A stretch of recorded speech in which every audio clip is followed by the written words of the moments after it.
వాక్యాన్ని ఈ దినమున మనం ధ్యానించబోతూ ఉన్నాం.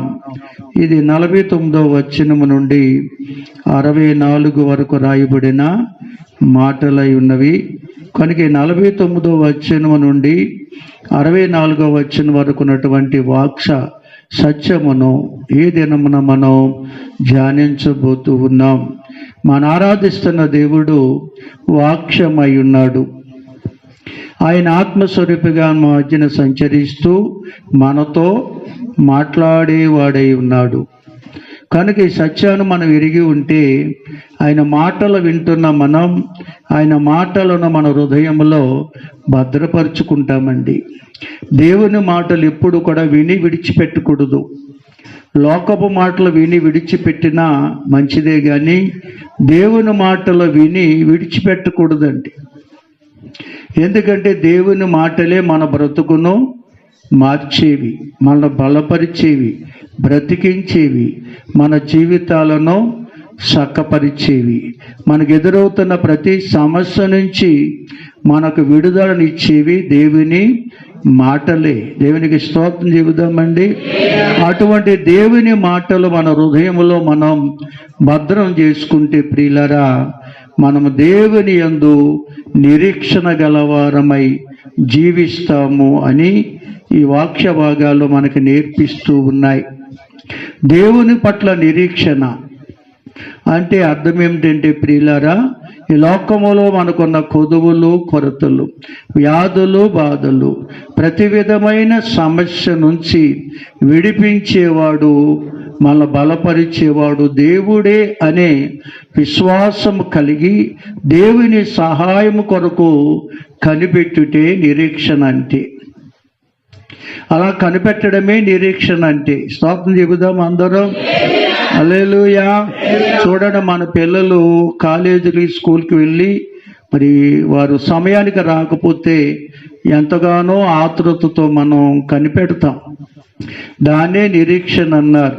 కనుక ప్రియులారా, ఈ నిరీక్షణ అనేది దేవుని ప్రజలకు చాలా గొప్ప మరి భాగ్యమై ఉన్నది. కనుక ప్రతి ఒక్కరూ దేవుని బిడ్డలు ఈ నిరీక్షణ కలిగి ఉండాలి. దేవుని యందు నిరీక్షణ. ఎందుకంటే నా కొదువును తీర్చేవాడు దేవుడే, నా కుటుంబ సమస్య నుంచి నన్ను విడిపించేవాడు దేవుడే, నా వ్యాధిని కుదుటపరిచేవాడు దేవుడే, నా బాధలు తొలగించేవాడు దేవుడే, నా ప్రతి అవసరత తన మహిమలో తీర్చేవాడు దేవుడే అనే విశ్వాసం ఎవరైతే కలిగి ఉంటారో ఆ దేవదేవుని సహాయం కొరకు విశ్వాసముతో కనిపెట్టడమే నిరీక్షణ. రోమాపత్రిక 5:5 రాస్తాడు. ఏమనంటే, ఒకసారి చదువుదామండి. రోమాపత్రిక 5:5 ఒక్కరు చదవండి. ఎందుకనగా ఈ నిరీక్షణ మనలను సిగ్గుపరచదు, మనకు అనుగ్రహించబడిన పరిశుద్ధాత్మ ద్వారా దేవుని ప్రేమ మన హృదయములలో కుమ్మరించబడుచున్నది. స్తోత్రం చెబుతారండి. దేవుని యందు నిరీక్షణ ఉంచితే అటువంటి వారు ఎన్నడూ సిగ్గుపరచబడరు. ఎందుకంటే మనతో ఉన్నటువంటి ఆత్మస్వరూపైన దేవుడు ఆయన ప్రేమతో మన హృదయాలు నింపేస్తాడట. ఎవరైతే దేవుని యందు నిరీక్షణ కలిగి ఉంటారో వారి హృదయముల నిండా ఆయన ప్రేమతో నింపేస్తాడటండి. ఎందుకు ఆయన ప్రేమతో నింపుతాడంటే ఆయన ప్రేమలో భయము లేదు. స్తోత్రం చెబుదాం అందరం. ఏ భయము లేదు? శ్రమలను చూసి, కష్టాలు చూసి, కొదువులు చూసి, కుటుంబ సమస్యలు చూసి, ఎదురవుతున్నటువంటి క్లిష్ట సమస్యలను చూసి భయపడరటండి. ఎందుకంటే దేవుని ప్రేమ మనల్ని ధైర్యవంతులుగా మారుస్తుంది, మనలో మనోధైర్యాన్ని పుట్టిస్తుంది. నాకు ఎదురవుతున్న ప్రతి సమస్య నుంచి నా ప్రభు నన్ను విడిపిస్తారు అనే గొప్ప నిరీక్షణ మనలో కలగజేసేదే దేవుని ప్రేమ. దేవునికి స్తోత్రం. అటువంటి ప్రేమతో మనం నింపబడితే ప్రియులరా, దేవుని పట్ల నిరీక్షణ గలవారమై మనం ఎదురు చూస్తాం. దేవుని కార్యాలు లోకంలో ఉండగానే అనుభవిస్తాం. అందుకని యెషయా ప్రవక్త ద్వారా దేవుడు ప్రవచించినటువంటి ఒక ప్రవచనాన్ని చదువుకుని ముందుకెళ్దామండి. యెషయా గ్రంథం 40వ అధ్యాయం 30వ వచనం 31వ వచనం చదువుకుందామా. బాలురు సమస్యలుదురు అలయుదురు, యవనస్సులు తప్పక తొట్టిల్లుదురు. యెహోవా కొరకు ఎదురు చూసేవారు నూతన బలమును పొందుదురు. వారు పక్షిరాజు వలె రెక్కలు చాపి పైకి ఎగురుదురు, అలయక పరిగెత్తుదురు, సమస్యలక నడిచిపోవుదురు. దేవునికి స్తోత్రం చెబుదామండి. హల్లెలూయా. రే బాబు ఇన్సెంట్ అలర చేయకురా, అలర చేయకండి, కాముకున్నాండి. స్తోత్రం చెబుదాం అందరం బిగ్గరగా దేవుని స్తుతిందామా. ఇక్కడ రాయబడిన లేఖనాలు ఒకసారి ఆలోచన చేస్తే ఇక్కడ అంటాడు, బాలురు సొమ్మసిల్లుదురు అలయుదురు, యవనస్సులు తప్పక తొట్టిల్లుదురు అంటాడు. బాలురు అంటే అక్షరార్థంగా చూస్తే బాల్య దశలో ఉన్నవారు. ఈ బాల్య దశలో ఉన్నవారు సొమ్మసిల్లిపోతారు, అలసిపోతారు.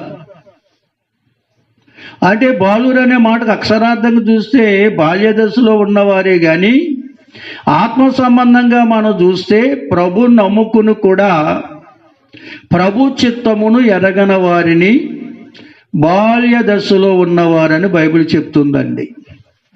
అంటే ప్రభు వాక్యమై ఉన్నారని, వాక్యమే సమస్త సృష్టిని సృజించినదని, ఆయన నోటి మాట ద్వారా సృష్టిని సృజించారని, ఆయన నోటి మాట ద్వారా సృష్టిని శాసించేవారై ఉన్నారని, ఆయన నోటి మాట ద్వారా మన బ్రతుకులను బాగు చేసేవారై ఉన్నారని ఎరగని వారిని బాల్య దశలో ఉన్నవారు అని బైబిల్ చెప్తుంది. ఆత్మీయార్థం అది. చాలామంది ప్రభు నమ్ముకుంటారు కానీ ప్రభుని ఎరగరండి. ప్రభు వాక్యమై ఉన్నారని ఎరిగి ఉండాలి మనం. ఆయన ఆది యందు వాక్యమై ఉన్నాడు. ఆ వాక్యమే సమస్త సృష్టిని సృజించింది. ఆ వాక్యమే ఆయన నోటి మాట. హల్లెలూయా. ఆయన నోటి మాట ద్వారా మన బ్రతుకులను బాగు చేయడానికి ఆయన ఇష్టపడుతూ ఉన్నాడు. హల్లెలూయా. అందుకే అంటాడు, తన వాక్కును పంపించి ఆయన మనలను బాగు చేయును అంటాడు కీర్తనకారుడు. కనుక ఆయన నోటి మాట మన బ్రతుకును బాగు చేస్తుందనే విశ్వాసం మనకుంటే మనం బాల్య దశలో ఉన్నవారం కాము, బలవంతులుగా మార్చబడతాం. హల్లెలూయా. ఈ బాల్య దశలో ఉన్నవారు బలహీనులు కనుక వారు కొన్ని విషయాల్లో సమస్యలిపోతారు, అలసిపోతారు. బాల్య దశలో ఉన్న వాళ్ళని పరుగులు తీయమనండి, వారు త్వరగా అలసిపోతారు, త్వరగా సొమ్మసిల్లిపోతారు. కనుక దేవుని ప్రజలైన మనం అట్టి రీతిగా ఉండకూడదటండి. రెండవది యవనస్తులు అంటాడు, తప్పక తొట్టిల్లుతారంట. యవనస్తులు అంటే అక్షరార్థంగా చూస్తే యవన దశకు వచ్చిన వారు, కానీ ఆత్మసంబంధంగా చూస్తే యవనస్తులు అంటే యవ్వన కోరికలతో నింపబడిన వారు అని అర్థం. ప్రభుని నమ్ముకుని కూడా యవనేచ్ఛలు మనలో ఉంటే మనం ఖచ్చితంగా తొట్టిల్లుతాం. అది బైబిల్ చెప్తున్న సత్యం. ప్రభు నమ్ముకున్న తరువాత యవనేచ్ఛలు చంపుకోవాలి. నీవు దేవుని ఆత్మచేత నీ శరీరేచ్ఛలను చంపుకోమంటాడు రోమపత్రికలో పౌలు భక్తుడు. దేని స్తోత్రం చెల్లించండి. హల్లెలూయా. కనుక దేవుని బిడ్డలు అంటేనే వైరాగ్యము గలవారు అని ఒక భక్తుడు చెప్తాడు. బైబిల్ అంతా చూస్తే అదే అర్థం వస్తుంది. వైరాగ్యము గలవారు అనగా యవ్వనేచ్ఛల నుండి విడుదల పొందిన వారు అని అర్థం. దేవుని ప్రజలు అంటే స్తోత్రం చెల్లిందాం అందరం. హల్లెలూయా. కనుక ప్రియులారా, దేవుని నమ్ముకుని కూడా దేవుని వాక్యానికి మీ హృదయములో చోటు ఇవ్వకపోతే మీరు బాల్య దశలోనే ఉండిపోతారు, యవనేచ్ఛలతోనే నిండుకుంటారు. కనుక మీరు త్వరగా అలసిపోతారు, త్వరగా సొమ్మసిల్లిపోతారు, త్వరగా తొట్టిల్లిపోతారు. హల్లెలూయా. కనుక దేవుని వాక్యమే మనలను బలవంతులుగా మార్చేది. దేవుని స్తోత్రం. బాలురమైన మనలను, యవనస్తులైన మనలను బలమైన వారిగా, బలవంతుని చేతిలో బాణములుగా మార్చేది దేవుని వాక్యమేనండి. హల్లెలూయా. కనుక దేవుని ప్రజలైన మనం దేవుని వాక్యం వింటే సరిపోదు, కానీ విన్న వాక్యమును హృదయములోకి స్వీకరించాలి. నువ్వు మనసు అప్పగించుకుని వింటే నువ్వు హృదయములో ఆ వాక్యములో ముద్రించబడతాయి. స్తోత్రం చెబుదామా? ముద్రించేవాడు పరిశుద్ధాత్ముడు అండి. అందుకని దేవుని మందిరానికి వచ్చేవారు ఎప్పుడూ కూడా వారి మనస్సులు దేవునికి అప్పగించుకుని వినాలి. దేవుని మాటలు, పాటలు పాడేటప్పుడైనా, ప్రార్థన చేసేటప్పుడైనా, ఆరాధన జరిగించేటప్పుడైనా, వాక్యాన్ని వినేటప్పుడైనా నీ హృదయాన్ని దేవునికి అప్పగించుకుని నువ్వు వింటే, పాడితే, ప్రార్థన చేస్తే దేవుని కార్యాలు చూస్తాం. కనుక దేవుని వాక్యం మన హృదయములో ముద్రించబడాలంటే, పాడుతున్న పాటలు హృదయములో ముద్రించబడాలంటే, చేస్తున్న ప్రార్థన మన హృదయములో ముద్రించబడాలంటే మన మనసు అప్పగించుకుని వినాలి. ఒకవేళ నీకు ప్రార్థన రాకపోతే నీ మనసు అప్పగించుకుని ప్రార్థన చేసేవారు ప్రార్థన వింటే ఆ ప్రార్థన ఎలా చేయాలో నీకు పరిశుద్ధాత్ముడు నేర్పిస్తాడు. ఆ ప్రార్థన హృదయంలో ముద్రించబడుతుంది. కనుక ఆ ప్రార్థన నీవు కూడా ప్రార్థన చేసే ప్రార్థన వీరుడిగా, వీరురాలుగా మారిపోతావు. ఒక పాటలు పాడే అనుభవం నీకు లేకపోతే పాడేవారు పాటలు మనసు అప్పగించుకుని వింటే ఆ పాటలను హృదయములో ముద్రించబడి నీవు కూడా గొప్ప గాయకుడుగా, గాయకురాలుగా మారిపోతావు. దేవుని స్తోత్రం. అలాగే దేవుని వాక్యం వినేటప్పుడు మన హృదయాన్ని వాక్యానికి అప్పగించుకుంటే వినే ప్రతి మాటలు మన హృదయములో ముద్రించబడతాయి. నువ్వు ఎవరిదన్నా మాట్లాడినప్పుడు లోక మాటలు మాట్లాడవు, కానీ దేవుని మాటలే మాట్లాడుతావు. ఇది దేవుని కార్యాలంటే. స్తోత్రం చెబుదామా? కనుక దేవుని బిడ్డలు ఎప్పుడు బాలురిగానో యవనస్తులుగానో ఉండకూడదండి. దేవుని బిడ్డలు ఎప్పుడు దేవుని వాక్యమును కలిగి జీవించేవారై ఉండాలి. దేవుని వాక్యాన్ని ఎప్పుడైతే నువ్వు కలిగి జీవిస్తావో ప్రతి విషయములో దేవుని మీదే నిరీక్షణ ఉంచుతావు. ఎందుకంటే మనకు ఎదురవుతున్న ప్రతి సమస్య నుంచి విడిపించేవాడు ఆయనే. మన జీవితాన్ని చక్కపరిచేవాడు ఆయనే. మన కొదువులు తీర్చేవాడు ఆయనే. మన కొరతలు తీర్చేవాడు ఆయనే. మన జీవితమును బాగు చేసేవాడు కూడా ఆయనే. ఎందుకంటే ఆయనలో బుద్ధి, జ్ఞానము, సర్వ సంపదలు ఉన్నాయి. దేవుని స్తోత్రం. కనుక దేవుని వాక్యం ఎవరి హృదయములో ఉంటుందో వారట దేవుని కొరకు ఎదురు చూస్తారట. హల్లెలూయా. దేవుని నిరీక్షణ ఉంచడమే దేవునికి ఎదురు చూడడం అంటే. దేవుని కొరకు, దేవుని సహాయం కొరకు ఎదురు చూసే మనసు ఎప్పుడైతే ఈలోకి వచ్చిందో దేవుడు మనకి ఎటువంటివి ఇస్తాడంటే నూతన బలాన్ని ఇస్తాడటండి. నూతన బలాన్ని ఇస్తాడు, నూతన అభిషేకముతో నింపుతాడు. అప్పుడు నీవు పక్షిరాజు వలె రెక్కలు చాపి పైకి ఎగురుతావంటే అర్థమేంటి? నీకు రెక్కలు వచ్చేస్తాయని, గాల్లో ఎగురుతావని కాదు, కానీ నీవు ఆత్మలో ఎప్పుడైతే బలవంతుడిగా, బలవంతురాలుగా నూతన బలాన్ని పొందుకుంటావో పరలోకమందున్న దేవుని మీదే మనసు పెట్టుకుని ఆ దేవునికే మొరపెట్టి అనుభవం నీలోకి వస్తుంది. అది ప్రార్థనా జీవితాన్ని చూపిస్తుందండి. రెక్కల చాపి పైకి ఎగరడం అంటే. దేవుని స్తోత్రం. ప్రతి సమయంలో పరలోకమందున దేవుని వైపే నువ్వు చూస్తావు. పరలోకమందున దేవుని మీదే మనసు నిలుపుకుంటావు. ప్రతి విషయము ఆయనకే చెప్పుకుంటావు. ఇది పక్షిరాజు వలె రెక్కలు చాపి పైకి ఎగరడం అంటే. రెండవది, అలయక పరిగెత్తుతావు, సొమ్మసిల్లక నడిచిపోతాం. ఎప్పుడు అలసిపోతామంటే మనకు శ్రమలు ఎదురైనప్పుడు, కష్టాలు ఎదురైనప్పుడు, ఏదన్నా క్లిష్ట సమస్యలు ఎదురైనప్పుడు అలసట అనేది, సమస్య వెళ్ళిపోవడం అనేది జరుగుతుంది.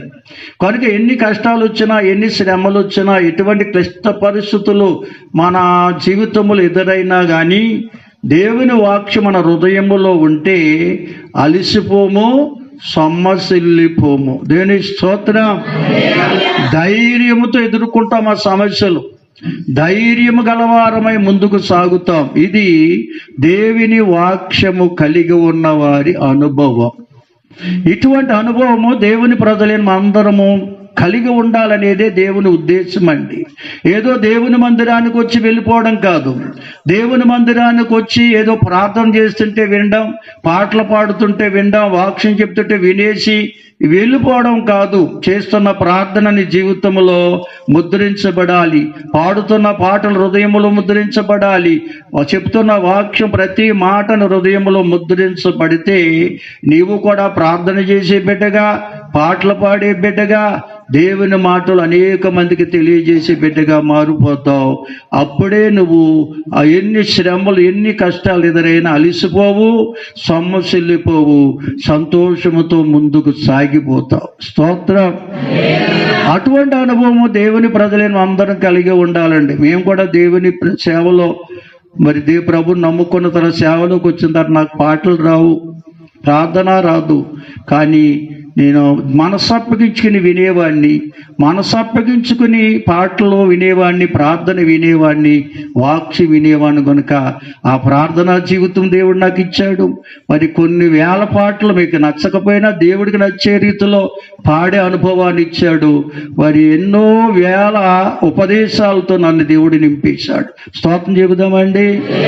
ఎంతమంది మధ్యనైనా దేవుని మాటలు ధారాళంగా చెప్పే శక్తి ఇచ్చాడంటే కారణం ఆయన మాటలతో నా హృదయాన్ని దేవుడు నింపేశాడు. కనుకనే ఎందుకు నింపాడంటే ఆయనకు అప్పగించుకున్నాను కనుక. నువ్వు అప్పగించుకుంటే ప్రార్థన చేసే బిడ్డగా ఉంటావు, పాటలు పాడే బిడ్డగా ఉంటావు, దేవుని మాటలు చెప్పే బిడ్డగా మారిపోతావు. అది దేవుని వాక్యంలో ఉన్న శక్తి అండి. స్తోత్రం చెబుదామా. ఎన్నో సంవత్సరాలు దేవుని మందిరానికి వస్తారు, కనీసం ప్రార్థన చేయడం రాదు, పాటలు పాడడం రాదు. చాలా మందికి పోటీ పడాలి. అందుకని మన సంఘంలో పేర్లు పెట్టి పిలవం. దేనికి? పాటలు పాడడానికి పిలవం, పాటలు పాడడానికి పిలవం. ఎందుకొరకంటే కొంతమందికి ఇంకా పాటలు పాడడం రాదు. వారు పాట పాడని ఆసక్తి వారిలో కలిగి వచ్చి పాడతారని. ఎందుకంటే ఆ వరం మీకు ఉందో లేదో, పాడగలరో లేదో మాకు తెలియదు కనుక మీరు ప్రేరేపించబడి వచ్చి పాడతారని మా ఆశ అండి. ఒక్కరిని చూసి ఒకరు ప్రేరేపించబడాలండి. స్తోత్రం చెబుదామా. ప్రార్థించేవారు ఉండాలి. కొంతమందికి ప్రార్థన అవకాశం ఎందుకు పేరు పెట్టి పిలుస్తామంటే వారికి అనుభవం లేని వారిని పిలవలేం. ఎందుకంటే వారు సిగ్గుపడతారు. వాక్యం చదవమని అనుభవం వీళ్ళకి ఇస్తే వారి డిగ్రీలు సరిపోవు. ఇక్కడ బైబిల్ చదవడానికి డిగ్రీలు కాదండి, బైబిల్ నిత్యము చదివేరే చదవగలరు. హల్లెలూయా. ఓ తగుమాత్ర జ్ఞానం ఉంటే చాలు బైబిల్ చదివేయచ్చు, రోజు చదివే అనుభవం ఉంటే. హల్లెలూయా. అందుకని అక్కడక్కడ కాలేజీలు అక్కడక్కడికి వెళ్ళిపోయి చదువుకునేవారు, అక్కడక్కడ ఉన్న వాళ్ళకి ఎందుకు అవకాశం ఇస్తామంటే వీళ్ళు బైబిల్ చదువుతున్నారా లేదా అని పరీక్షించడానికి వారికి సమయాలు ఇస్తుంటాం ఇక్కడ. స్తోత్రం చెబుదామా. ఎందుకంటే అందరినీ పరిశీలిస్తూ మేము వారిని వాక్యంలో నడిపించాలి. అయ్యో వారి తిరుపతి వెళ్ళిపోయారులే, లేకపోతే రాజమండ్రి వెళ్ళిపోయారులే, కాకినాడ వెళ్ళిపోయారులే, ఎక్కడికో వెళ్ళిపోయారులే అని విడిచిపెట్టి వారు కాము. దేవుని స్తోత్రం చెబుదామా. మీరు ఏ పట్టణం వెళ్ళినా, ఏ ప్రాంతం వెళ్ళినా దేవుని వాక్యాన్ని మీరు చదవాలి, ధ్యానించాలి, ఆ దేవుని మీద మనసు పెట్టుకోవాలి. భూదిగంతాల వరకు అని వ్యాపించి ఉన్నాడు. దేవుని స్తోత్రం. హల్లెలూయా. చూడండి ప్రియులారా, పరిశుద్ధ గ్రంథములో అనేకమైన విషయాలు ఉన్నాయి. హెబ్రీ పత్రికలో 11వ అధ్యాయములో మనం చూస్తే 8వ వచనము నుండి మన పితరుడైన అబ్రహాము కోసం రాయబడిన మాటలు ఉన్నాయి. మన పితరుడైన అబ్రహామును దేవుడు పిలిచాడు. అమ్మా ఎవరు మాట్లాడకూడదు. పితరుడైన అబ్రహామును దేవుడు పిలిచాడు. ఎలా పిలిచాడంటే దేవుళ్ళను ఒక బొమ్మలుగా గంపలో పెట్టుకుని దేవుళ్ళు అంటూ వీధి వీధిన తిరిగి అమ్ముతున్నప్పుడు ఆ గంపలో ఉన్న బొమ్మను, ఆ మట్టి బొమ్మను దేవుడు కిందకి త్రోసివేయగా బొమ్మ పగిలిపోగా అబ్రాహాముకు ఆలోచన వచ్చిందట. దేవుడైతే ఎందుకు పగిలిపోతాడు అని ఆలోచన వచ్చింది. తిరిగి వెళ్ళి తండ్రిని అడిగాడు, అయ్యా నువ్వు అది తెలుసుకోవడం నీ ఇష్టం, నీకు ఈ చిత్తం కాదు, దేవుణ్ణి మనం సంకేతించకూడదు ఆయన సర్వశక్తిమంతుడు అన్నాడట. ఎందుకంటే అబ్రహాము తల్లి చిన్నప్పుడే చనిపోయింది కనుక తాను అమ్మేదని అడిగినప్పుడు దేవుని వద్ద ఉన్నది, మనందరం దేవుని వారం, దేవుడు పిలిస్తే దేవుని వద్దకు వెళ్ళిపోవాలి కనుక అమ్మను దేవుడు ముందుగా పిలిచాడు, దేవుని వద్ద ఉందని చెప్పాడంట. దేవుడు అంత శక్తిమంతుడైతే ఎందుకు పగిలిపోతాడని సందేహము అబ్రాహాముకు వచ్చింది. తండ్రిని నిలదీశాడు. అయితే తండ్రి ద్వారా సత్యాన్ని తెలుసుకున్నాడు. దేవుడు సర్వశక్తిమంతుడని, దేవుడే మానవుల్ని కలగజేశాడని, మానవులు చేసుకునే బొమ్మలు దేవుళ్ళు కారని తెలుసుకున్నాడు. హల్లెలూయా. కనుక నిజ దేవుని స్వరాన్ని వినాలని, ఆయన మాటలు వినాలని ఆశతో చూశాడు. ఆశగుణ వారిని తృప్తిపరిచే దేవుడు అబ్రహాముతో మాట్లాడాడు. హల్లెలూయా. అబ్రహాముతో దేవుడు మాట్లాడాడు. తనతో మాట్లాడిన దేవుని యందు నమ్మిక ఉంచి ఆయన వెళ్ళమన్న ప్రతి స్థలానికి కూడా ఎక్కడికి వెళ్ళాలో తెలియకుండా అబ్రహాము బయలుదేరంటే బయలుదేరి వెళ్ళిపోయేవాడంట. అంటే అబ్రహాము యొక్క ఆశ అంతా దేవుడు ఉన్న ఆ పట్టణం మీదే, ఆ పరలోక పట్టణం మీదే. హల్లెలూయా, హల్లెలూయా. ఎందుకంటే దేవుడు పరలోకమందు ఉన్నాడని, ఆ దేవుని వద్దకు వెళ్ళాలి, నా తల్లి ఆ దేవుని వద్ద ఉంది, నేను కూడా దేవుని వద్దకు వెళ్ళాలి అనే ఆశ, నిరీక్షణ అబ్రహాముకుందండి. అబ్రహాం పుత్రుడైన వాగ్దాన పుత్రుడైన ఇస్సాకుకుంది. యాకోబు కూడా అటువంటి నిరీక్షణ కలవారై ఉన్నారని పరిశుద్ధ గ్రంథం తేటగా బోధిస్తుంది. ఆ నిరీక్షణ వారిలో ఉంది కనుకనే వేరే ఏ దేశం వెళ్ళినా, ఏ పట్టణం వెళ్ళినా దేవుడు వారు దీవిస్తూనే ఉన్నాడు, సర్వసమృద్ధిని ఇస్తూనే ఉన్నాడు. అయినా కానీ దేవుడిచ్చిన లోక సంబంధించిన ఆశీర్వాదాలపై మనసు పెట్టకుండా వారు పరలోక పట్టణం మీదే వారు మనస్సును పెట్టుకున్నారండి. వారి మనసంతా పరలోక పట్టణం మీదే, ఆ పరలోకంలో దేవదేవుని మీదే అతను వారు మనసు పెట్టుకుని జీవించినట్టుగా మనం చూస్తాం. హల్లెలూయా, హల్లెలూయా. ఈ లోకములో ఉండగా ఎన్ని సంపదలు దేవుడిచ్చినా కానీ వాటి మీద వారు మనసు పెట్టలేదండి. వారన్నిటినీ ఇస్తున్నటువంటి పరలోకమందున్న దేవుని మీదే మనస్సు నిలిపినట్లుగా పరిశుద్ధ గ్రంథం తేటగా బోధిస్తుంది. హల్లెలూయా, హల్లెలూయా.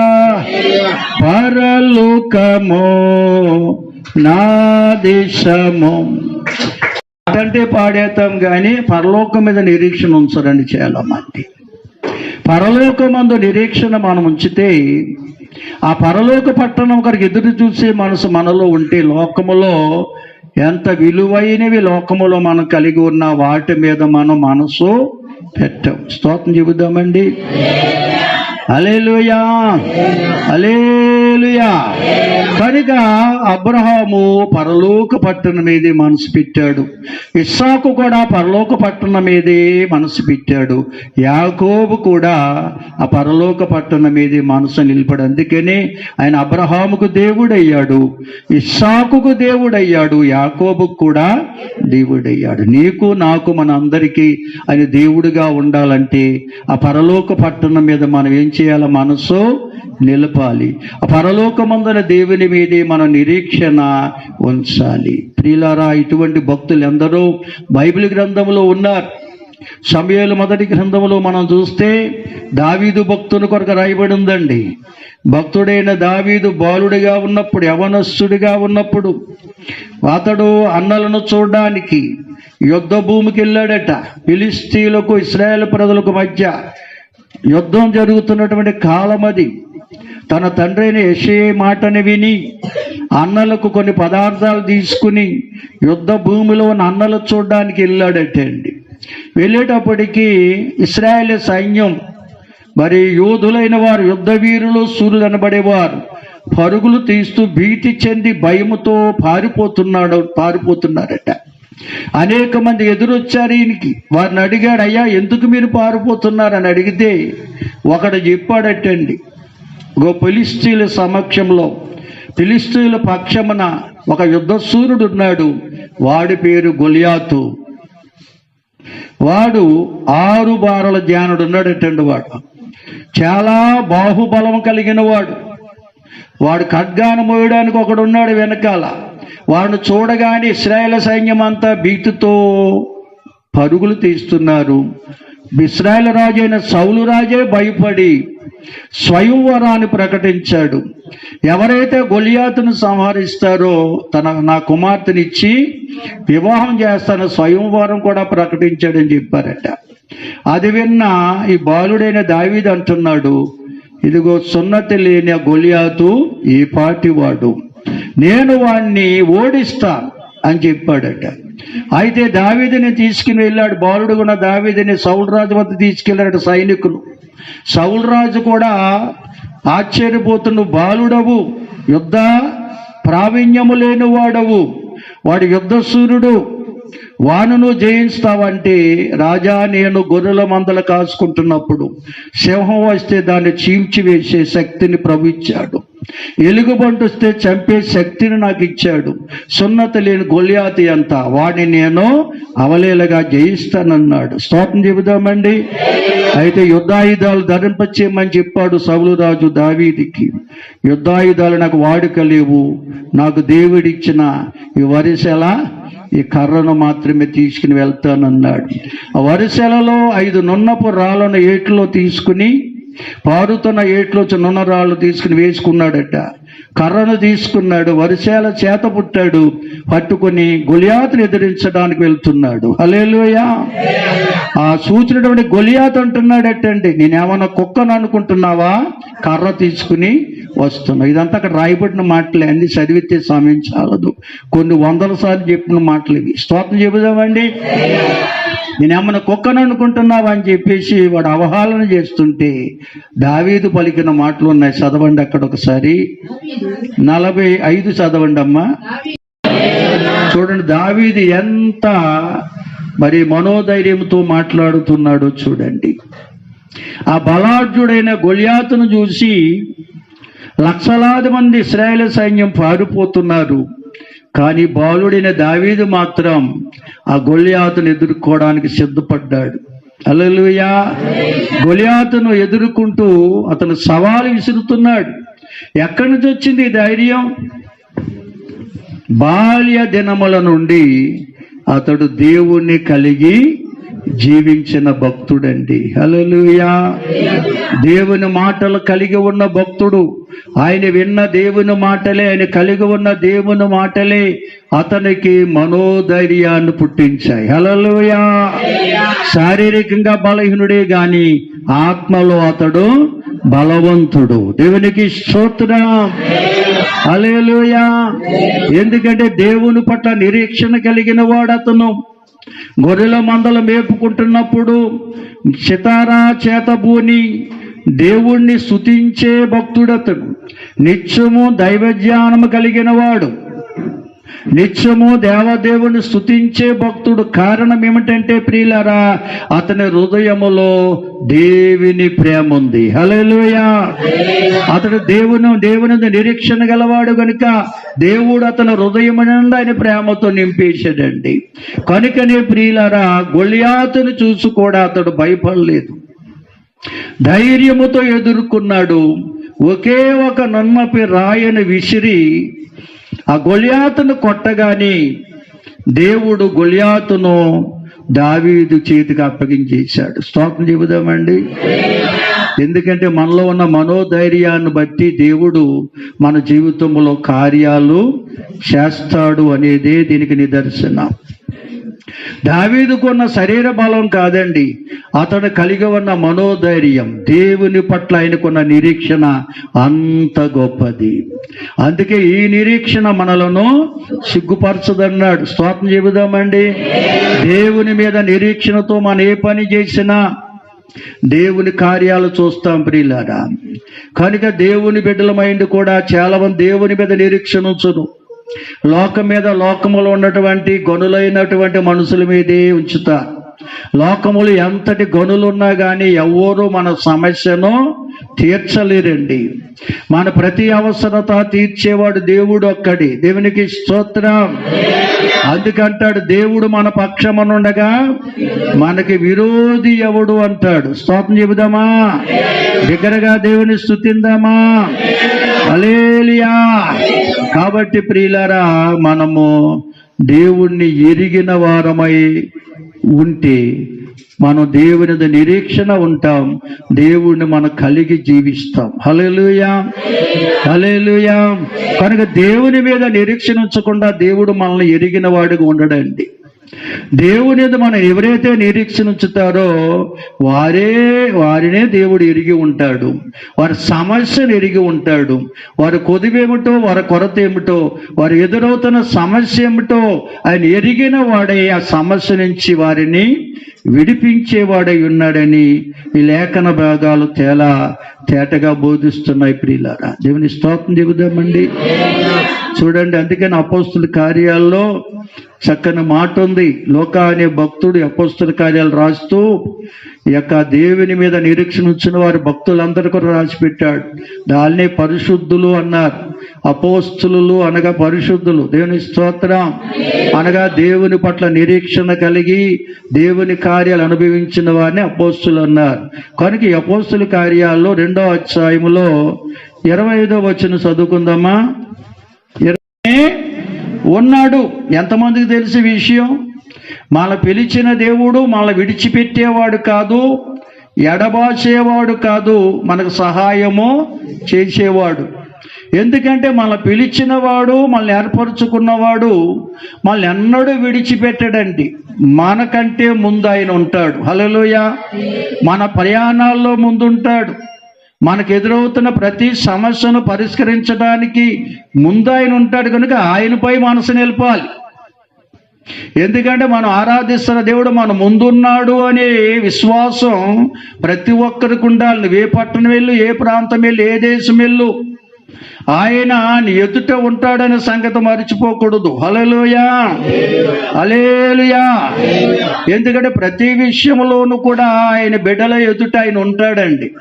ఈ విషయం మనం ఎరిగి ఉంటే ప్రతి విషయంలో మన ఎదుట ఉన్న ప్రభుకే మనం చెప్పుకుంటాం. హల్లెలూయా. ప్రభు మీదే నిరీక్షించు. అందుకని దావీదు భక్తుడు అంటాడు, నా ప్రభు నా ఎదుట ఉన్నాడు. హల్లెలూయా. కనుక నేను ఆయన మీదే నిరీక్షణ ఉంచాను, ఆయన నా కుడి ప్రక్కన కూర్చుని ఉన్నాడు అంటాడు. చూడు ఎంత గొప్ప విశ్వాసం అండి. ఆయన పట్ల మన నిరీక్షణ ఉంచితే మన కుడి పక్కన నిలిచి ఉంటాడు. చాలా మంది అంటారు, లోక సంబంధమైన స్నేహితులను చూసి, ఆయన నా కుడి భుజం అండి, రైట్ హ్యాండ్ అంట. లోక సంబంధమైన మనుషులు మనకు రైట్ హ్యాండ్ ఏంటండి? మనుషులు స్వార్థ ప్రియులని రాయబడి ఉంది. ఆడి స్వార్థంతో నీకు రైట్ హ్యాండ్ కనపడతాడేమో కానీ అవకాశం వచ్చినప్పుడు నిన్ను ముంచేస్తాడు. నన్ను అలాగే ముంచేశారు చాలామంది. కానీ దేవుడు నన్ను మొలగనివ్వలేదు. స్తోత్రం చెబుదామా. హల్లెలూయా, హల్లెలూయా. కనుక దేవుడే మనకు రైట్ హ్యాండ్ అయి ఉండాలి. మళ్ళీ చదవండి ఆ మాట.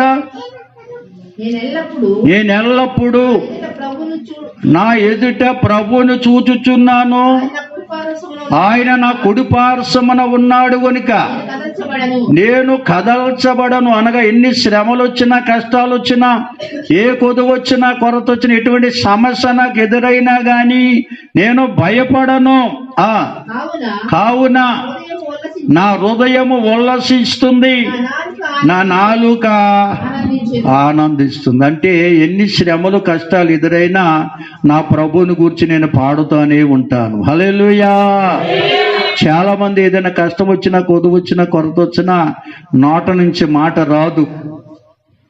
ప్రభువుని గురించి మాట్లాడలేరు, ప్రభు కోసం ప్రార్థన చేయలేరు. అది కాదండి దావీదు భక్తుని అనుభవము. ఈ కడవరి దినాల్లో మనందరం కలిగి ఉండాలి. మన ఆరాధిస్తున్న దేవుడు మన ఎదుట ఉన్నాడనే విషయాన్ని మర్చిపోకండి. ఆయన సర్వశక్తి గల దేవుడు, సమస్తమును చేయగల దేవుడు, మన ప్రతి అవసరతను తీర్చగల శక్తిమంతుడు, సమర్థుడనే విషయాన్ని మనమందరము గ్రహించాలి. అలా గ్రహించినప్పుడే ఆయన మీద మనం నిరీక్షణ ఉంచుతాం. దేవుని స్తోత్రం చెబుదామండి. అందుకనే పేతురు గారు కూడా తన పత్రికలు ఈ మాటలు రాస్తాడు. పేతురు గారు రాసిన మొదటి పత్రిక 1వ అధ్యాయం ఒకసారి చూద్దామా. 21 నుంచి చదవండి. దయతో 20 చదవమ్మా. 21 చదవండి. మన ఆరాధిస్తున్న దేవుడు ప్రభువైన యేసుక్రీస్తు ఎవరంటే అనాది కాలములోనే ఉన్న దేవుడు. సృష్టికి పునాది వేయబడక ముందే, భూమికి పునాది వేయబడక ముందే ఉన్న దేవుడు. హల్లెలూయా, హల్లెలూయా. కనుక ఆయన భూలోకానికి వచ్చింది ఎందుకొరకంటే ప్రియులారా, నిరీక్షణ లేని మానవాళికి నిరీక్షణ కలగ చేయడానికి వచ్చాడు. ఎందుకంటే దేవుడి చేత సృజించబడి కూడా దేవుని సహాయాన్ని కోరుకోకుండా, దేవుని మీద మనసు నిలుపుకోకుండా, దేవుని సహాయం కొరకు ఎదురు చూచేవారుగా ఉండకుండా, దేవుని మరచి లోకాన్ని వలచని మానవాళిని రక్షించడం కొరకు ఆ దేవదేవుడు భూలోకానికి శరీరధారిగా రావాల్సి వచ్చింది. హల్లెలూయా. ఆయన భూలోకానికి శరీరధారిగా వచ్చి ఈ మానవాళికి ఒక నిరీక్షణ అనేది కలగజేశాడు. ఎలా కలగజేశాడని రాశాడు అక్కడ? మరణమును జయించి. దేవుని స్తోత్రం. సమస్త మానవాళి పాపముల కొరకు సిలువలో మరణించి సమాధిని గెలిచి తిరిగి లేచి ఈ మానవాళికి గొప్ప నిరీక్షణ దయచేశాడు. హల్లెలూయా. అంటే మనం ఆరాధిస్తున్న దేవుడు సజీవుడు, మృతుడై ఉండి మృతుని గెలిచి తిరిగి లేచినవాడు. హల్లెలూయా. ఆయన సజీవుడైన దేవుడు. కనుక ప్రియులారా, క్రైస్తవులమైన మనకు ఒక నిరీక్షణ ఉంది. ఆ నిరీక్షణ ఏంటో చెప్తారు, ఒక్క మాటలో చెప్తారా? క్రైస్తవులకు ఒక నిరీక్షణ ఉంది. ఎన్నోసార్లు ఆదరణ కొట్టాలు వింటుంటారు మీరు. నిరీక్షణ లేని ఇతరుల వలె మీరు దుఃఖపడకుండా నిమిత్తము ఈ మాటలు మీతో చెప్తున్నాను అంటాడు పౌలు భక్తుడు. ఏది నిరీక్షణ? నిరీక్షణ లేని వారు ఎవరంటే దేవుణ్ణి ఎరగిన వారు. నిరీక్షణ కలిగిన వారు ఎవరంటే దేవుణ్ణి ఎరిగిన వారు. దేవుణ్ణి ఎరిగిన వారికి ఒక నిరీక్షణ ఉంది. ఏంటా నిరీక్షణ? వీళ్ళు ఎవరైనా చెప్పొచ్చు. నిత్యజీవం అంటున్నారు ఒక సహోదరి. దానికి సరైన వివరణ ఇవ్వాలి. నిత్యజీవం మంచిదే కానీ దానికి వివరణ ఇవ్వాలి. ఎందుకంటే మనకొక జీవితం ఉంది. హల్లెలూయా. ఈ లోకములో మనం జీవిస్తున్న జీవితమే కాదండి, ఈ లోక జీవితం ముగించబడిన తరువాత మరొక జీవితం మనకుంది. అదే ప్రభువుతో యుగయుగాలు జీవించే జీవితం. అది నిరీక్షణ అంటే. స్తోత్రం చెబుదామా? హల్లెలూయా. ఈ లోకములో ఈ జీవితమే కాదు. చాలా మంది అంటారు ఈ మానవ జీవితం ముగించబడిన తరువాత, మరి హైందవ సోదరులు అంటుంటారు, మరొక నేను తల్లి గర్భంలో పుట్టి మాకు మనిషిగాను, చాలామంది చెప్పుకుంటుంటారు, నీ పేదవారిగా పుట్టాను, మరో జనం ఉంటుంటే గొప్పవారింట్లో పుట్టాలి అని పలుకుతుంటారు. వాళ్ళు దేవుణ్ణి ఎరగని వారి మాటలవి. కానీ మనిషిగా పుట్టిన మానవ జీవితానికి ఒకే ఒక జీవితం ఉందండి.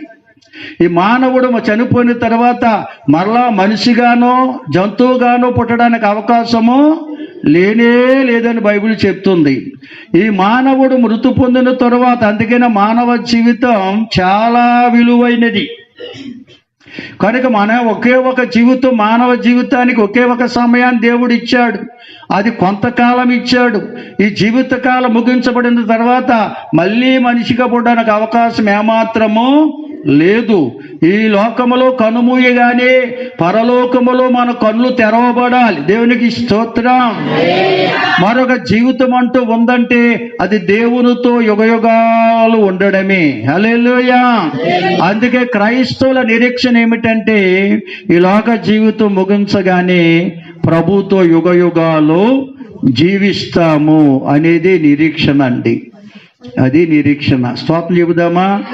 చాలా మంది అంటారు ప్రభుని ఎందుకు నమ్ముకోవాలని అడుగుతారు నిన్ను. ఈ లోక జీవితం అల్పమైనది, ఈ రోజు ఎప్పుడు కనుమోస్తామో తెలియదు.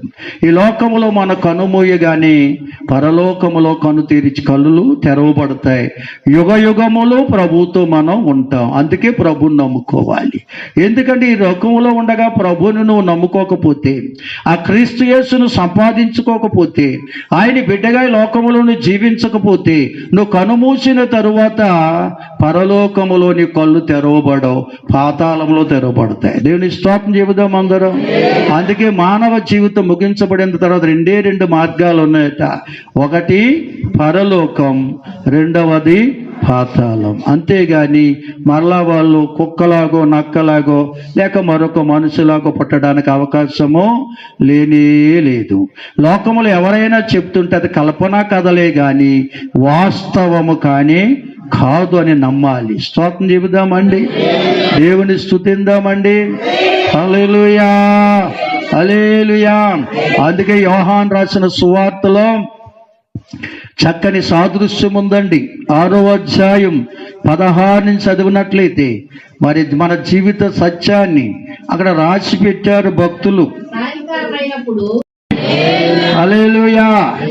యేసుక్రీస్తు ప్రభువారు శరీరధారిగా భూలోకంలో సంచరిస్తున్న దినాలవి. అలా సంచరిస్తున్నప్పుడు యేసు ప్రభుతో నిత్యము యేసు ప్రభుని వెంబడించిన వారు 12 మందిని, వారిని యేసయ్య శిష్యులని పేరు పెట్టారు. కనుక యేసయ్యతో నిత్యము యేసుని అనుసరించారంట. కనుకనే వారు యేసయ్య శిష్యులయ్యారు. యేసయ్య తన శిష్యులతో రోజు మాట చెప్పారట, మీరు వెంటనే బయలుదేరండి, కపెర్నహూము వెళ్ళాలి అన్నారట. యేసయ్య మాట విన్నారు, వెంటనే వారు బయలుదేరారు. కపెర్నహూము వెళ్ళాలంటే ఒక నది దాటి వెళ్ళాలి, ఓ నదిలో ప్రయాణం చేయాలి వారు. కనుక నది దగ్గరికి వెళ్ళారు. అక్కడ ఒక దోణి ఉంది. ఆ దోణిలోకి ఎక్కారంట 12 మంది శిష్యులు. ఎక్కి ఆ దోణిలో ప్రయాణం చేయడానికి ప్రారంభించారు. ఆ దోణిలో ప్రయాణం చేస్తూ వెళుతూ ఉన్నారు. కొంత దూరం ఆ నదిలో వెళ్ళేటప్పటికీ చీకటి కమ్మింది. ఎందుకంటే రాత్రి అయిపోయింది. రాత్రి అయిపోతే చీకటి కమ్ముతుంది కనుక ఎప్పుడైతే రాత్రులు చూడండి, మనం ఎక్కడికైనా ప్రయాణం చేస్తే రాత్రుల ప్రయాణంలో సర్వసాధారణంగా మనిషిగా పుట్టిన ప్రతి ఒక్కరికి భయం అనేది కలుగుతుంది. హల్లెలూయా.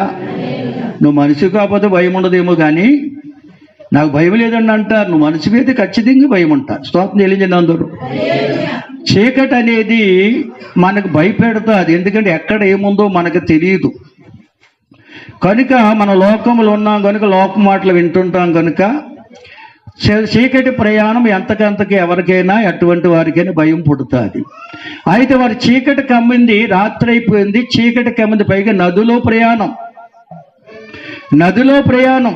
అయితే వారు ఎవరి వైపు చూస్తున్నారంటే చీకటి వైపు చూడలేదు కానీ యేసు వైపు చూస్తున్నారట అండి. హల్లెలూయా.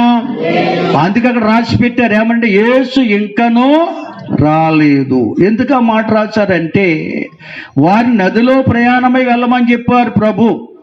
వారితో యేసయ్య లేడు. వారు 12 మంది మాత్రమే దోణిలో ఉండి ప్రయాణం చేస్తున్నారు. ఎప్పుడైతే రాత్రి అయిపోయింది, చీకటి కమ్మగానే వారి మనసంతా యేసు వైపే ఉందండి. హల్లెలూయా. వారు యేసు కొరకే చూస్తున్నారు. అందుకని యేసు ఇంకానూ రాలేదు. అయినా కానీ గాలి విసురుతుంది, అలలు రేగుతున్నాయి.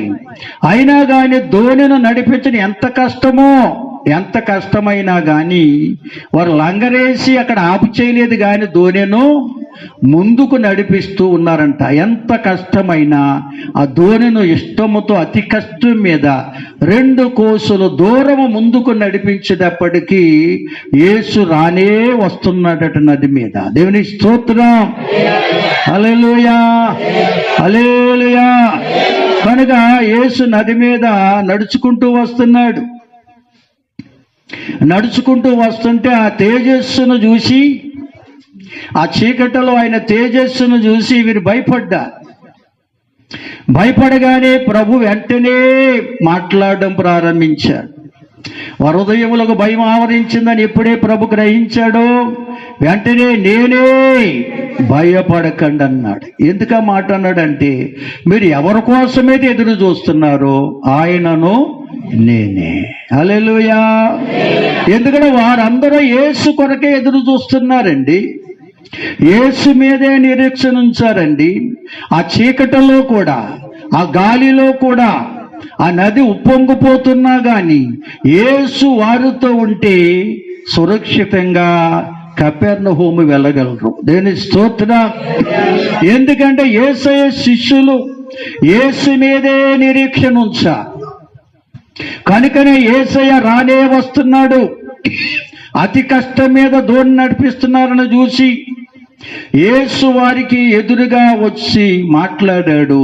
నేనే భయపడకండి అని చెప్పగానే యేసయ్యను వారు దోణిలోకి చెక్కించుకున్నారట. అయ్యా ఈ దోణిలోకి రండని కోరారట. యేసయ్య ఎప్పుడైతే దోణిలోకి వచ్చారో ప్రియులారా, వారికి భయం అనేది తొలగిపోయింది. దేవుని స్తోత్రం చెబుదామా. ఆ దోణి సురక్షితంగా కపెర్నహూము చేరిందట. ఎందుకు ఈ సన్నివేశాన్ని ఇక్కడ రాసి పెట్టారంటే ప్రియులారా, ఈ లోకమనే మహాసముద్రములో ప్రభు అయిన యేసును నమ్ముకున్న చిన్న జీవితం మనది. దేవుని స్తోత్రం. ఈ లోకం అనేది మహాసముద్రము లాంటిది. ఈ లోకమనే మహాసముద్రములో యేసును నమ్ముకున్న చిన్న నావ లాంటిది మన జీవితం. కనుక అటువంటి మనం లోకమనే మహాసముద్రములో జీవిస్తున్నప్పుడు మన జీవితానికి చీకటి కమ్ముకుంటుంది. అలాగే పాపం అనే చీకటి కమ్ముకుంటుంది. ఈ పాపం అనే చీకటి కమ్ముకున్నప్పుడు ప్రియులారా, మనం యేసు వైపు చూసేవారంగా ఉండాలి. ఎందుకంటే చీకటి నుంచి మనల్ని విడిపించేవాడు ఆయనే. దేవుని స్తోత్రం చెబుదాం అందరం. హల్లెలూయా. ఎందుకంటే ఆయన వైపు చూసే అనుభవం కావాలి.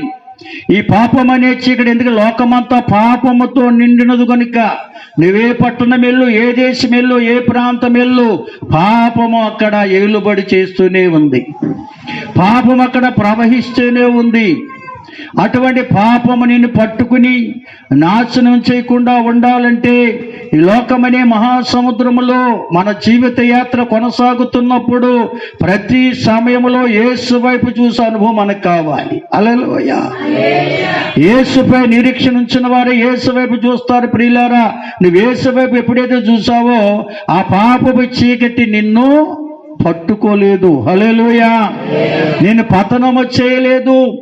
ఎందుకంటే యేసు వైపు చూసే అనుభవం నీకున్నప్పుడు ఆ పాపపు చీకటి నీకు దూరంగా పారిపోద్దట. దేవుని స్తోత్రం. ఎందుకంటే ఆయన నిజమైన వెలుగై ఉన్నాడు కనుక వెలుగును చూడగానే పాపమనే చీకటి పారిపోద్దండి. అంతేకాదు లోకములో పాపమనే చీకటే కాదు, భయంకరమైన గాలి కూడా విసురుతుంది లోకములో. అనగా భయంకరమైన శోధనలు వస్తాయి, భయంకరమైన ఉపద్రవాలు ఎదురవుతాయి. ఆ యొక్క లోకమనే సముద్రములు అలలు కూడా రేగుతాయి. అవి వాటిని కష్టాలని, వ్యాధులని, బాధలని బైబిల్ గ్రంథం చెప్తుంది. అందుకనే ప్రభు ఒక మాటలో చెప్పేశాడు, లాయందు మీకు సమాధానం కలుగునట్టు ఈ మాటలు మీతో చెప్పుచున్నాను. లోకములో మీకు శ్రమ కలుగును, అయినను ధైర్యము తెచ్చుకోండి, నేను లోకమనే జయించానన్నాడు. స్తోత్రం చెబుతారు అందరూ. కనుక లోకములో జీవించేనంత కాలము పాపమనే చీకటి మనల్ని కమ్ముకుంటూనే ఉంటుంది. అది పట్టుకోకుండా ఉండాలంటే యేసు వైపు చూసే మనసు నీకు ఉండాలి. రెండవది, శ్రమలు రేగుతాయి, శోధనలు వస్తాయి, కొదువులు కొరతలు ఏర్పడతాయి, వ్యాధి బాధలు నిన్ను చుట్టుకుంటాయి, క్లిష్టమైన సమస్యలను ఎదుర్కోవలసిన పరిస్థితి నీ జీవితంలో, మన జీవితంలో ఎదురవుతుంటుంది.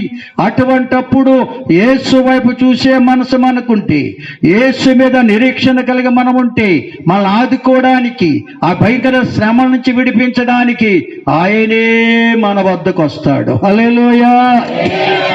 దేవుని మీద నిరీక్షణ ఉంచితే కలిగే ఆశీర్వాదాలు ఎంత గొప్పవనండి. ఆయనే మనల్ని ఆదుకోవడానికి వస్తాడండి. ఆయన మనతో మాట్లాడతాడు, భయపడవద్దు, నేనే మీ యొక్క భయమును తొలగించేవాడిని. మీ బాధలు తొలగించడానికి, మీ శ్రమలు తొలగించడానికి, మీ ఎదురవుతున్న సమస్య నుంచి విడిపించడానికి నేను సహాయం చేయడానికి సిద్ధముగా ఉన్నానని ప్రభువే మనతో మాట్లాడుతాడు. ప్రభువునందు నిరీక్షణ ఉంచితే ప్రభు స్వరాన్ని వినగలమండి. దేవుని స్తోత్రం చెబుతామండి. ఎందుకంటే బైబిల్ గ్రంథంలో భక్తులు రాశారు ఏమనంటే, చరిత్రకారులు అంటారు, దేవుడట ప్రతిరోజు వారి బిడ్డలతో మాట్లాడతాడట. ఏమని మాట్లాడతాడో తెలుసా? భయపడవద్దు అని మాట్లాడతాడటండి. బైబిల్ గ్రంథంలో 365 సార్లు ఈ మాటలు మనం చూడగలమని. ఎందుకంటే సంవత్సరానికి 365 రోజులు కనుక ప్రతిరోజు కూడా మనం నమ్ముకున్న దేవుడు మనతో మాట్లాడడానికి ఇష్టపడతాడు. ఆయన స్వరమును వినాలంటే ఆయన మీద నువ్వు నిరీక్షణ ఉంచాలి. దేవుని స్తోత్రం చెబుదామండి. ఆయన సహాయం కొరకు ఎదురు చూడాలి. ఆయన నీ ఎదుటే ఉన్నాడని నమ్మాలి. నీ కుడిపార్శ్వమున ఉన్నాడని నువ్వు నమ్మాలి. దేవునికి స్తోత్రం. ఇటువంటి నిరీక్షణ మనం ఎప్పుడైతే కలిగి ఉంటామో ఆయన మనతో మాట్లాడతాడు. మాట్లాడమే కాదు ప్రియులారా, మనకు సహాయం చేయడానికి మన జీవితంలోనికి వస్తాడు. దేవుని స్తోత్రం. మన కుటుంబం అనే నావలోకి వస్తాడు. మన జీవితం అనే నావలోకి వస్తాడు. మనలను సురక్షితంగా ఆ పరలోక పట్టణానికి నడిపిస్తాడు. దేవుని స్తోత్రం. మనం వెళ్ళేది పరలోక పట్టణానికి ప్రియులారా. వారి కపెర్నహూముకి నడిపించాడు ప్రభు. మన పరలోక పట్టణాన్ని నడిపించడానికి ఇష్టపడుతున్నాడు. అలా ప్రభు మనల్ని నడిపించాలంటే, మన జీవితంలో ఆయన రావాలంటే ఆయన మీద మనం నిరీక్షణ ఉంచాలి. దేవుని స్తోత్రం. ఆయన సహాయం కొరకే మనం ఎదురు చూడాలని పరిశుద్ధ గ్రంథం చాలా తేటగా బోధిస్తుందండి. కనుక అందుకని ఫిలిప్పీలకు రాసిన పత్రికలో పౌలు భక్తుడు దీన్ని చక్కగా వివరించాడు. మొదటి అధ్యాయము 21వ వచనం నుండి 23 వరకు చదవను దయతో. హల్లెలూయా. దేవుని మీద నిరీక్షణ గల వారికి అనుభవం రాశాడు ఇక్కడ పౌలు భక్తుడు. ఆయన అంటాడు, బ్రతుకుట క్రీస్తే, చావైట నాకు లాభమే అంటాడు. ఎందుకొరకంటే ఆయన ప్రభు మీద నిరీక్షణ కలిగిన భక్తుడండి. ఈ లోకములో నేను బ్రతుకుతున్నానంటే ప్రభు కొరకే, నేను బ్రతికడం కొరకే ప్రభు బ్రతికిస్తున్నాడు. ఒకవేళ చనిపోతే ప్రభుతో ఉంటాను. దేవుని స్తోత్రం చెబుదామండి. కనుక క్రైస్తవులకు ఉండవలసిన నిరీక్షణ ఇది. ఇవి రోజు 2026 సంవత్సరంలో మొదటి నెల ఈ యొక్క రెండో ఆదివారంలో మనం దేవుని ఆరాధిస్తున్నామంటే, ఈ విధంగా బ్రతుకున్నామంటే ఎవరి కోసం బ్రతకాలని పెట్టాడు ప్రభు? ఆయన కొరకే బ్రతకడం కొరకు, ఆయన కొరకు అనగా ఆయన నామాన్ని మహిమపరచడం కొరకు, ప్రతి విషయంలో ఆయన సహాయం కొరకు కనిపెట్టడం కొరకు, ఆయన సహాయాన్ని పొందుకోవడం కొరకు. ఎందుకంటే మన ముందు ఆయన ఉన్నాడు. హల్లెలూయా. కనుక ఆయన కొరకు బ్రతకడం కొరకే మనకి జీవితాన్ని, ఈ ఆయుష్ను, ఆరోగ్యాన్ని, సమయాలు ప్రభు ఇచ్చాడు. ఒకవేళ చనిపోతే ప్రభు వద్దకు చేరుకుంటాం, ప్రభుతో ఉంటాం. ఈ నిరీక్షణ క్రైస్తవుల్లో ఉంటే చావు కొరకు భయపడతారా? భయపడరండి అసలు. స్తోత్రం చెల్లించండి అందరూ. హల్లెలూయా. ఈ నిరీక్షణ మనలో ఉంటే ప్రియులారా, మన ఆయుష్కాలం ముగించే వరకు ప్రభు మనల్ని పిలువడు. దీన్ని స్తోత్రం చెబుదామా? ఎందుకంటే మన ద్వారా కొన్ని కార్యాలు జరగాలి. ప్రభు మనల్ని ఒక ఉద్దేశంతో ఏర్పాటు చేసుకున్నాడు. మనల్ని మార్చాలి. మన కుటుంబంలో మార్పు లేని వారిని మార్చాలి. మన గ్రామంలో, పరిసర ప్రాంతాల్లో మార్పు లేని వారు అనేక మంది ఉన్నారు. కనుక వారు కూడా ప్రభువుని ఎరిగిన వారిగా మనల్ని సిద్ధపడి వారిని సిద్ధపరచాలని ప్రభు మనకి ఆశిస్తున్నాడు, ఆరోగ్యం ఇస్తున్నాడు. కనుక మన నిరీక్షణ అంతా ప్రభుపై ఉంటే, నేను బ్రతుకుట క్రీస్తే, చావైనా లాభమే మేలే అని మనం నిశ్చయించుకుని ఉంటామండి. స్తోత్రం చెబుదామా? హల్లెలూయా. ఎందుకంటే మన ఎదుట ఎంతో మంది మరణిస్తున్నారు. ఊహించిన మరణాలు ఎన్నో జరుగుతున్నాయి. పూర్వకాలములో కడు వృద్ధులు మాత్రమే మరణించేవారు ఎక్కువగా. కానీ ఇప్పుడు మరణానికి వయసుతో సంబంధం లేదని నిరూపించబడుతున్న కాలం ఇది. కనుక ఎవరు ఎప్పుడు మరణిస్తారో మనకు తెలియదు. దేవుని స్తోత్రం. అయితే దేవుని ప్రజలైన మనకు ఒక నిరీక్షణ ఉంది. బ్రతికి ఉన్నామంటే ప్రభు కొరకు మనం బ్రతకాలి. మనం ప్రభు నామాన్ని మహిమపరిచే వారం ఉండాలి. ప్రభు వైపు చూసి ప్రభు సహాయాన్ని కోరుకునే వారం ఉండాలి. చనిపోయామా ప్రభుతో యుగ యుగాలు ఉంటాం. దేవుని స్తోత్రం చెబుదామండి. హల్లెలూయా. అటువంటి నిరీక్షణ ఎవరైతే కలిగి ఉంటారో వారటండి ప్రభువులో ఆనందించకుండా ఉండలేరట. అదే ఫిలిప్పీ పత్రికలో 4వ అధ్యాయం 4 నుండి 7 వచనాలు 7వ వచనం వరకు రాయబడింది. చదవండి. కనుక ప్రియులారా, మనం ఎల్లప్పుడూ ప్రభువులో ఆనందించాలంటే, ఎల్లప్పుడూ అంటే కష్టం వచ్చినా, కలిసి వచ్చినా, నువ్వే పరిస్థితిలో ఉన్నా, ఎటువంటి క్లిష్ట సమస్యలో నువ్వు ఉన్నా, ప్రభువులో ఆనందించే అనుభవం నువ్వు ఉండాలి. ఎందుకంటే ప్రభువుని ఎదుటున్నాడు, మన సమస్య నుంచి విడిపించేవాడు మన ఎదుటున్నాడు, మన కుడి పార్శ్వమున కూడా ఆసీనుడై ఉన్నాడు. దేవుని స్తోత్రం. మనకు సహాయం చేయడానికి సిద్ధంగా ఉన్నాడు. సర్వశక్తిగల దేవుడు నాతో ఉన్నాడనే విశ్వాసం మనకుంటే, అటువంటి నిరీక్షణ కలిగిన వారమైతే ప్రభువులో ఆనందించకుండా ఉండలేం. పాడకుండా, ప్రార్థించకుండా, ప్రభు సన్నిధిలో సహవాసములో జీవించకుండా ఉండలేమండి. అటువంటి ఇటువంటి అనుభవం ఎవరికైతే ఉంటుందో అటువంటి వారిని ప్రభుని ఎరగిన వారు చూసి అనుకుంటారట, వీరికి ఎంత సహనం అండి. ఎన్ని కష్టాలున్నా, ఎన్ని శ్రమలున్నా, ఈ భయంకర పరిస్థితులున్నా దైవ సన్నిధిని, సహవాసాన్ని విడిచిపెట్టట్లేదు. దేవుని స్తుతించడం మానట్లేదు. దేవునికి ప్రార్థించకుండా, పాటలు పాడకుండా, దేవుణ్ణి గణపరచకుండా వారు ఉండలేదంటే కారణం దేవుడు వారికి ఇచ్చిన సహనము అంత గొప్పదని లోకం తెలుసుకోవాలంటే. ఎందుకంటే మనం దేని కొరకు చింతించే వారంగా ఉండకూడదు. ఎందుకంటే మన చింతలు తీర్చే దేవుడు మన చెంతనే ఉన్నాడనే విశ్వాసం, నిరీక్షణ మనకు ఉండాలి. ఎందుకంటే ఆయన మన చెంతను ఎందుకు ఉన్నాడు? మన చింతలు తీర్చడానికి, లోకములో ఎదురవుతున్న ప్రతి సమస్య నుంచి మన విడిపించడానికి మన ఎదుటున్నాడు, మన కుడిపార్శ్వములో ఉన్నాడు. కనుక మన చెంతనే ఉన్నాడనే సంగతి మనం ఎరిగి ఉంటే, ఆయనందు విశ్వాసము, నిరీక్షణ కలిగి ఆయనలో సంతోషించకుండా ఉండలేము. ఆయనలో సంతోషించేవారు పాడతారు, ప్రభుని గణపరుస్తారు. అంతేకాదు ప్రార్థన చేస్తారు, ప్రతి విషయంలో విజ్ఞాపన చేస్తారు. కృతజ్ఞత పూర్వకముగా వారి విన్నపాలన్నీ ఆయనకు తెలియజేస్తారు. కృతజ్ఞత పూర్వకంగా అంటే నా ప్రతి అవసరత ప్రభు తీర్చువాడై ఉన్నాడని విశ్వాసముతో ప్రభుకి తెలియజేస్తాడు. అది కృతజ్ఞత పూర్వకమైన విన్నపాలంటే. అటువంటి అనుభవం ఎప్పుడైతే మనకు వస్తుందో సమస్త జ్ఞానానికి మించిన సమాధానం అన్నాడు. అంటే లోకములో ఎవ్వరూ ఇవ్వలేని సమాధానం, లోకములో ఎవ్వరు ఇవ్వలేని నెమ్మది ప్రభు అయిన యేసుక్రీస్తు ద్వారా మన హృదయాలకు, తలంపులకు కావాలి ఉంటుంది. అటువంటి అనుభవం నాకు కావాలి.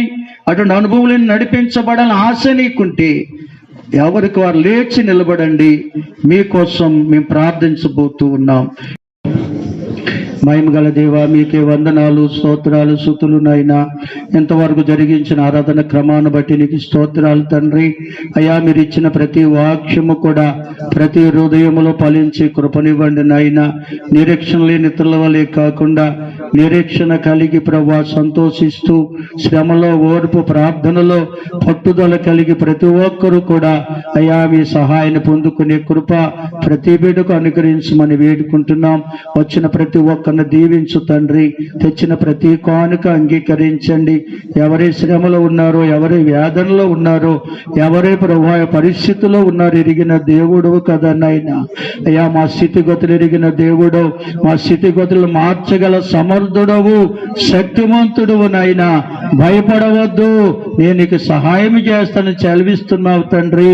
దేవానికి స్తోత్రాలు చెల్లిస్తున్నాం. ప్రతి బిడ్డను పేరు పేరును దర్శించండి. రోగులు ఉన్నారు, స్వస్థపరచు రాజా. బలహీనులు బలపరచునైనా, గాయపడిన వారి గాయాలు కట్టండి ప్రభు. గర్భఫలం కొరకు ఎదురు చూస్తున్న బిడ్డలు ఎందరో ఉన్నారయ్యా. వారి గర్భఫలం ఇచ్చి వారిని దీవించండి నాయనా. గర్భవతులకు ఆరోగ్యం ఇవ్వండి, బాలింతులకు బలం, చిన్న బిడ్డలపై దయాకిడిని ఉంచండి. యవనస్తులు, సండే స్కూల్ బిడ్డలను దీవించునైనా. వివాహ ప్రతి వారికి మార్గాలు తెరువు తండ్రి. వివాహమైన వైవిక జీవితాలు సుఖమయించండి. వారి వైక జీవితాలు ఎదురవుతున్న ప్రతి సమస్య నుంచి విడుదల ప్రకటిస్తున్నామయ్యా. అద్భుత కార్యము జరిగించునైనా మీకు వందనాలు. నువ్వు జతపరిచే దేవుడివే గాని విడగొట్టేవాడు కాదు ప్రభువా. దయతో వారి సంసారమును చక్కపరచండి. వారి మధ్యన చెలరేగిన శోధన తొలగించండి. కలహాలను దూరపరచండి నాయనా. సమాధానమును నెలకొల్పండి తండ్రి. మీ సాక్షులుగా, సాధనాలుగా బిడ్డలు వాడుకోండి అయ్యా. నీకు వందనాలు. ఉద్యోగ ప్రయత్న వారికి తగిన సహాయం అనుగ్రహించు రాజా. ఆయా దేశాల్లో, ఆయా రాష్ట్రాల్లో, ఆయా ప్రాంతాలు ఉంటున్న సంఘ బిడ్డల కొరకు ప్రార్థన చేస్తున్నాం తండ్రి. వారి అక్కడ వాతావరణం అనుకూలపరచండి. చిన్న చిన్న ఆహార పనుల ద్వారా ఆరోగ్యాలు ఇవ్వండి. ముఖ్యంగా వారి కష్టార్జితాలు దీవించి తద్వారా వారి కుటుంబాలకి మేలు దయచేనైనా. విద్యా సంవత్సరములు ఆయా తరగతులు చదువుతూ ఆయా ప్రాంతాలు ఉంటున్న సంఘ బిడ్డలు జ్ఞాపం చేసుకున్నాయినా. సెలవులపై ఇచ్చారు, మరలా ప్రయాణమై వెళ్ళాలి. వారి మార్గాల్లో తోడుగుండండి. ఎక్కడున్నా, ఏ స్థలములో ఉన్నా మీ కాపుదల కొందృష్టి వారు పెంచి మీ కృపలో వారిని కాపాడు తండ్రి. నీకు వందనాలు. నేనున్నాను, భయపడవద్దనే అయ్యా వారితో మాట్లాడి ధైర్యపరచండి ప్రభువా. నీకు వందనాలయ్యా. ఈ మందిర నిర్మాణంలో, ఈ దేన పరిచర్యలకు సహకరిస్తున్న ప్రతి కుటుంబాన్ని దీవించు రాజా. ఇంకా సహకరించి వారు అనేకులు పురుగొలుపు తండ్రి. ప్రతి విధమైన కొదువగత మహిమలో తీర్చు రాజా.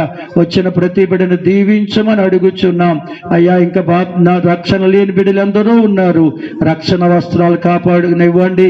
రక్షణ వస్త్రాలు కాపాడుకునే శక్తినివ్వండి నాయనా. మా గ్రామ ప్రజలు, రాష్ట్ర దేశ ప్రజలు, నాయకులు, అధికారులు దీవించు ప్రభువానికి వందనాలు. గత దినమున అకాల మరణ పొందిన సహోదరి భర్తకు, బిడ్డలకు, కుటుంబ సభ్యులకు ఆదరణ, ఓదార్పు దయచేనైనా. ఏ దినమున ఈ లోకాన్ని విడిచిపెడతో మాకు తెలియదయ్యా. దయతో కనికరించు తండ్రి. రక్షణ భాగ్యాన్ని పొందకుండా అనేక మంది ప్రభువా మరణిస్తున్నారయ్యా.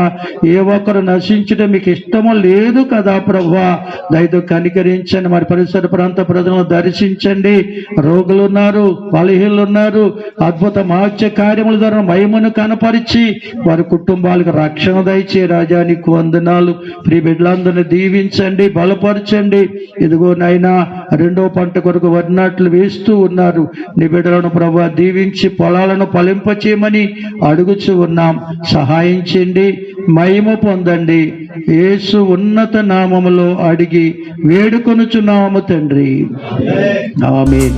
మన పరమ తండ్రి అయిన దేవుని ప్రేమ, కుమారుడును రక్షకుడైన క్రీస్తు యేసు దివ్య కృప, పరిశుద్ధాత్మ దేవుని సన్నిధి, సమాధానం మనకును ప్రభుని ప్రేమిస్తున్న సకల ప్రజలకును సదాకాలం క్రీస్తు కృప, సమాధానం తోడుగా ఉండి నడిపించును గాక. ఆమేన్. యేసు రక్తమే జయం, ప్రవేశు రక్తమే జయం. యేసు నామానికి సంపూర్ణ విజయం. అపవాది క్రియలు కరంత నాశనం కలుగును గాక. ఆమేన్, ఆమేన్. అందరికీ వందనాలు. ప్రభు మిమ్మల్ని దీవించుగాక.